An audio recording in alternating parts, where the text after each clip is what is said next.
हम आज आपके लिए एक विचार लेकर आए हैं। क्या नीतीश कुमार और उनकी तरह दल बदल करने वाले नेताओं को पलटू राम या आया राम गया राम की संज्ञा देना भगवान श्री राम का अपमान नहीं माना जाएगा? भगवान श्री राम को मर्यादा पुरुषोत्तम इसलिए कहा गया क्योंकि उन्होंने अपने जीवन में कभी मर्यादाओं का उल्लंघन नहीं किया। भगवान श्री राम ने अपने पिता राजा दशरथ के वचन को निभाने के लिए राजपाट और राजमहल को छोड़कर 14 वर्षों तक वन में अपना जीवन व्यतीत किया, वनवास ले लिया। और जब उन्होंने रावण के खिलाफ युद्ध लड़ा तो उस युद्ध में भी कभी किसी छल और प्रपंच का सहारा नहीं लिया। और भगवान राम ने अपने जीवन से लोगों को यही संदेश दिया कि प्राण से बड़ा प्रण होता है, प्राण से बड़ा प्रण होता है। लेकिन क्या भगवान श्री राम की ये मर्यादाएं और उनकी ये विचारधारा हमारे देश के आज के नेताओं पर फिट बैठती है? अब आप जरा सोचिए, अगर नीतीश कुमार की जगह भगवान श्री राम होते तो क्या वो वही करते जो नीतीश कुमार ने किया? इसलिए सोचिए, जो नेता अपने वचनों पर कभी नहीं टिकते और मौका देखकर हर बार दल बदल लेते हैं, चाहे विचारधारा कुछ भी हो, ऐसे नेताओं के लिए उनके नाम के साथ राम का नाम उपयोग करना क्या भगवान श्री राम का अपमान नहीं माना जाएगा? एक नया आइडिया आपके दिमाग में मैं डाल रहा हूं। हमारे देश में जब कोई नेता पार्टी बदलता है तो उसकी राजनीति को या उसे राजनीति की दुनिया में आया राम गया राम का नाम दिया जाता है। और यह वो शब्द है जिसका पहली बार इस्तेमाल वर्ष 1967 में हुआ था। उस समय हरियाणा के एक नेता थे जिनका नाम था गयालाल। ये उनकी तस्वीर आज हमने आपको निकाली है। इनका नाम गयालाल है और गयालाल ने 15 दिन में 3 बार अपनी पार्टियां बदली और 15 दिन में 3 पार्टियां बदलकर सबको चौंका दिया। और जब वो फिर से वापस कांग्रेस में शामिल हुए तो हरियाणा के पूर्व मुख्यमंत्री राव वीरेंद्र सिंह ने कहा था कि गया राम अब आया राम हो गए हैं। यानी गयालाल एक बार जब गए तो वो गया राम हो गए और फिर जब वापस आए तो वो आया राम हो गए। और तभी से भारत में दल बदल की राजनीति को आया राम गया राम और दल बदलने वाले नेताओं को पलटू राम कहा जाने लगा। और यही शब्द आज नीतीश कुमार के लिए भी इस्तेमाल हो रहे हैं। लेकिन सोचिए, जिस राजनीति में आदर्श नहीं, जिसमें मर्यादाएं नहीं, उस राजनीति को और ऐसे नेताओं को भगवान श्री राम के नाम से जोड़ना कितना उचित होगा? तो आज हम यही कहना चाहेंगे कि आया राम गया राम तो ठीक है, लेकिन उसमें से राम को हटा देना चाहिए। पलटू तो ठीक है, पलटने वाले को पलटू कहते हैं, लेकिन राम को हटा देना चाहिए। अब आप ये देखिए कि सोशल मीडिया पर लोग बिहार के मुख्यमंत्री नीतीश कुमार को लेकर और क्या क्या बातें लिख रहे हैं। आज पूरे देश में नीतीश कुमार को लेकर पूरे देश के लोग उनका मजाक उड़ा रहे हैं। कहीं उनके लिए कहा जा रहा है कि वो पाटलिपुत्र के पलटी पुत्र हैं, कहीं पर कहा जा रहा है कि उनकी जो पार्टी है जेडीयू, उसका नाम होना चाहिए जनता दल यू टर्न।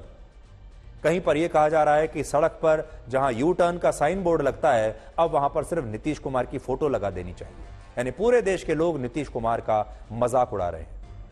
सबसे पहली बात तो लोग ये पूछ रहे हैं कि जब वर्ष 2000 से 2024 के बीच बिहार में विधानसभा के कुल 5 बार चुनाव हुए तो नीतीश कुमार इस दौरान 9 बार राज्य के मुख्यमंत्री कैसे बने?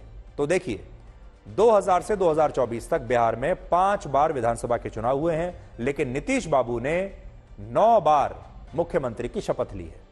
दूसरी बात लोग ये पूछ रहे हैं कि नीतीश कुमार की पार्टी जेडीयू के नाम में यू का मतलब अब यू टर्न से होना चाहिए, जिसमें नीतीश कुमार ने अब पीएचडी कर ली है। और लोग ये भी कह रहे हैं कि अब देश में सड़कों पर यू टर्न के सभी साइन बोर्ड्स पर नीतीश कुमार की तस्वीर होनी चाहिए। लोग अपने आप समझ जाएंगे कि आगे से यू टर्न लेना है। और लोग ये भी कह रहे हैं कि जिस तरह योगा में चक्रासन होता है, उसी तरह राजनीति में अब पलटी मारने के लिए नीतीश कुमार ने नीतीश आसन का आविष्कार किया। यह नया आसन है नीतीश आसन, जिसकी मदद से वो बहुमत न होने के बाद भी 9 बार बिहार के मुख्यमंत्री पद की शपथ ले चुके हैं। सोचिए, नीतीश कुमार की पार्टी को आज तक कभी चुनावों में एक बार भी बहुमत नहीं मिला, लेकिन इसके बावजूद वो 9 बार बिहार के मुख्यमंत्री बने और अभी वो बिहार में सबसे ज्यादा समय तक मुख्यमंत्री के पद पर रहने वाले नेता बन गए हैं। यह नया रिकॉर्ड है। नीतीश कुमार लगभग 17 वर्षों से बिहार के मुख्यमंत्री हैं और इस मामले में कोई भी पूर्व मुख्यमंत्री उनके आसपास भी नहीं है। नीतीश कुमार के बाद कांग्रेस के नेता श्री कृष्ण सिंह 3199 दिनों तक मुख्यमंत्री रहे। राबड़ी देवी 2746 दिन, उनके पति लालू यादव 2693 दिन, कर्पूरी ठाकुर सिर्फ 828 दिनों तक बिहार के मुख्यमंत्री रहे। सबका ब्रेकअप मैं और बड़ी स्क्रीन पर आपको दिखाता हूं, आप देखिए, आप अच्छी तरह से देख पाएंगे। मैं बड़ी स्क्रीन करता हूं, मैं बीच में से हट जाता हूं और फिर आप देखिएगा कि बिहार में सबसे ज्यादा समय तक मुख्यमंत्री रहने वाले कौन से हैं। देखिए, नीतीश कुमार 6360 दिन, श्री कृष्णा सिंह 3199 दिन, फिर राबड़ी देवी, लालू यादव, जगन्नाथ मिश्रा, केबी सहाय, बिंदेश्वर दुबे, और सबसे आप हैरान हो जाएंगे इस बात पर कि कर्पूरी ठाकुर सिर्फ 828 दिन मुख्यमंत्री रह पाए हैं। आज आजादी के 75 वर्षों के बाद भी बिहार अगर पिछड़ा हुआ है तो इसके लिए यही सारे नेता जिम्मेदार हैं, जिनकी अभी मैंने तस्वीर दिखाई, फिर से आपको दिखाते हैं। बिहार के लोग अगर आज हमें देख रहे हैं और वो सोचते हैं कि बिहार में उतना विकास क्यों नहीं हुआ जितना बाकी देश में हुआ, बिहार में उतनी सुविधाएं और उतना विकास क्यों नहीं है, वैसी सड़कें क्यों नहीं है जैसी बाकी राज्यों में है, तो उन्हें इन चेहरों पर ध्यान देना चाहिए। शुरुआत से लेकर अब तक इन चेहरों को आपको देखना चाहिए, क्योंकि यही लोग जिम्मेदार हैं जिसकी वजह से आज बिहार के लोगों की ये स्थिति बनी हुई है। और जिसने जितने दिन शासन किया उसकी जिम्मेदारी उतनी है, जिसने जितना ज्यादा शासन किया उसकी जिम्मेदारी उतनी बड़ी है।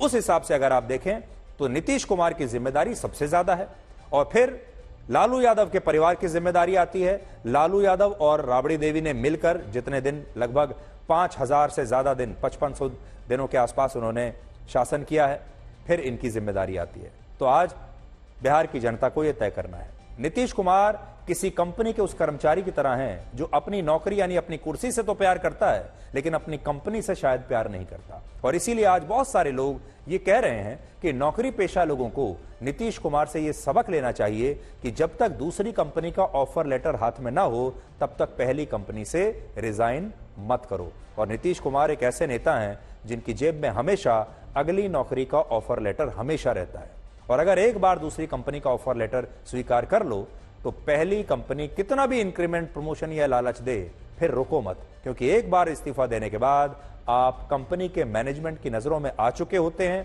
और भले ही आप रुक भी जाएं, कंपनी आपका रिप्लेसमेंट उसी समय से ढूंढने लगती है। और ये बातें आज भारत के नौकरी पेशा लोग नीतीश कुमार से सीख सकते हैं। तो एक बार नीतीश कुमार अगर इस्तीफा दे देते हैं, एक बार वो कुछ ठान लेते हैं, तो फिर वो अपनी भी नहीं सुनते। अब हम आपको यह बताते हैं कि इंडिया गठबंधन से नीतीश कुमार के ब्रेकअप की इनसाइड स्टोरी क्या है, आप सब लोग बहुत जानना चाहते होंगे। सूत्रों से हमें यह पता चला कि नीतीश कुमार विपक्ष के इंडिया गठबंधन के संयोजक बनना चाहते थे, या यह कह लीजिए कि प्रधानमंत्री पद के उम्मीदवार बनना चाहते थे, लेकिन राहुल गांधी इसके लिए तैयार नहीं थे, और उन्होंने कहा था कि वो ममता बनर्जी से चर्चा करके इसके बारे में बताएंगे। जिसके बाद नीतीश कुमार नाराज हो गए और उन्होंने गुस्से में कहा कि उन्हें कुछ नहीं बनना, आप लालू यादव को संयोजक बना दीजिए। यह नाराजगी 13 जनवरी को तब और बढ़ गई जब बिहार में सीट शेयरिंग को लेकर इंडिया गठबंधन के नेताओं ने एक वर्चुअल बैठक की, और इस बैठक में जब सीट शेयरिंग के फॉर्मूले से नीतीश कुमार संतुष्ट नहीं हुए तो उन्होंने इंडिया गठबंधन को छोड़कर बीजेपी में शामिल होने का फैसला ले लिया, और ऐसा करके पूरे देश को चौंका भी दिया, क्योंकि नीतीश कुमार कहते थे कि मर जाएंगे लेकिन बीजेपी के साथ नहीं जाएंगे। तो फिर अब क्यों चले गए? बीजेपी ने भी पूरे देश को हैरान किया है, लेकिन वो हम बताएंगे आपको कि क्यों हैरान किया है। लेकिन उससे पहले आप नीतीश कुमार की कहानी सुन लीजिए। असल में नीतीश कुमार ने एक बहुत बड़ा सपना देख लिया, और वो सपना उनकी राजनीतिक हैसियत से बड़ा सपना था। सपना क्या था? सपना था अगली बार प्रधानमंत्री बनने का सपना। वो पूरा कैसे होता? वो पूरा तब होता जब इंडिया गठबंधन एक बहुत बड़ा विशाल रूप लेता, और इंडिया गठबंधन में वो नंबर 1 नेता बन जाते, इंडिया गठबंधन के संयोजक बन जाते। इसलिए आप याद कीजिए, 1-1.5 साल पहले से उन्होंने ये कोशिशें शुरू कर दी थी, और वो अपने आप को ऐसे प्रोजेक्ट करते थे जैसे वही इस पूरे इंडिया गठबंधन के संयोजक हैं। और उनकी नजर थी कि अगर ये गठबंधन की जो गोटियां हैं वो फिट बैठ जाएं तो मैं प्रधानमंत्री बन सकता हूं। ये जो सपना उन्होंने देखा, असल में ये सब कुछ उस सपने की वजह से हो रहा है, क्योंकि जब इंडिया गठबंधन बना तो नीतीश कुमार का सपना उनकी आंखों के सामने ही टूटने लगा। और एक टाइम ऐसा आया जब उन्हें ऐसा लगा कि कहीं ऐसा ना हो कि प्रधानमंत्री का सपना देखते देखते मुख्यमंत्री की कुर्सी भी चली जाए, क्योंकि कुछ ही दिनों के बाद लालू यादव ऐसा कह रहे थे कि जैसे ही लोकसभा के चुनाव खत्म होंगे उसके बाद वो अपने बेटे तेजस्वी यादव को मुख्यमंत्री बनाना चाहते थे, और फिर नीतीश कुमार का क्या होगा उन्हें यह चिंता सताने लगी। यानी लोकसभा चुनाव के बाद प्रधानमंत्री का पद तो बहुत दूर की बात है, वो मुख्यमंत्री भी नहीं रहते, और अगर वो इंडिया गठबंधन के साथ चुनाव लड़ते तो उनकी पार्टी का परफॉर्मेंस बहुत खराब रहता। लोकसभा में उनकी बहुत कम सीटें आने वाली थी, ये बात वो समझ चुके थे। यानी लोकसभा चुनाव के बाद वो अपना पूरा राजनीतिक करियर खत्म देख रहे थे। जेडीयू की सीटें बहुत कम होने वाली थी, उनको ऐसा लग रहा था कि अगर इंडिया गठबंधन के साथ चुनाव लड़ा तो सीटें भी नहीं आएंगी, वोट भी नहीं मिलेंगे, मुख्यमंत्री की कुर्सी भी जाएगी और प्रधानमंत्री बनने का तो सवाल ही नहीं है। इसलिए क्योंकि उनका एक ही सिद्धांत है, सरकार नई, मुख्यमंत्री वही, पार्टियां आती जाती रहेंगी, गठबंधन बनते बिगड़ते रहेंगे, सरकारें आती जाती रहेंगी, लेकिन कुर्सी पर एक ही व्यक्ति बैठेगा और वो है नीतीश कुमार। और वो भी सिर्फ किस लिए, क्योंकि वो अति पिछड़ा वर्ग से आते हैं और बिहार में जातियों का कॉम्बिनेशन ऐसा है कि उन्हें हटाने की हिम्मत कोई कर नहीं सकता। बीजेपी भी उन्हें हटाने की हिम्मत नहीं कर सकती, क्योंकि बिहार में वोट बैंक की जो राजनीति है वो आज भी सिर्फ और सिर्फ जाति पर ही आधारित है। अब देखिए कि बीजेपी ने ऐसा क्यों किया। बीजेपी की आखिर ऐसी क्या मजबूरी थी। बीजेपी तो कहती थी कि we are a party with difference, BJP तो कहती थी कि हम तो सिद्धांतों की पार्टियां हैं। फिर उन्होंने सारे सिद्धांत क्यों तोड़ दिए। तो बीजेपी ने पूरे देश को हैरान किया, क्योंकि बीजेपी कहती थी नीतीश कुमार के लिए उनके सारे दरवाजे बंद हो चुके हैं, लेकिन बीजेपी ने शायद नीतीश कुमार के लिए कहीं कोई खिड़की एक खुली छोड़ी हुई थी जिससे वो वापस आ सके।